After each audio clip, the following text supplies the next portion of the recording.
Okay, these are the ingredients that you're going to need today. We're going to start off with chicken.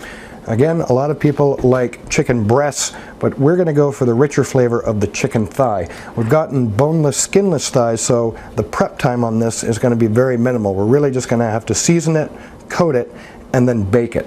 On top of the chicken, we're going to be making a papaya salsa. So we're going to be taking a papaya, and we're going to be trimming that and dicing it up, adding some onion to that, also diced, a green pepper diced, some sugar, and some cilantro. And then after we mix that together, we're going to chill it, and that'll be the very last step of what we're going to make.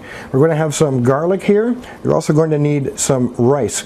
Within the rice, we're going to be putting a little bit of vegetable stock, some salt, and cumin seeds. Now we're going to be toasting those by sauteing them and then adding the rice to that later, along with the veggie stock and then water. And as the final step, we're going to go ahead and add some black beans to that, and then we're going to chop some cilantro and garnish it.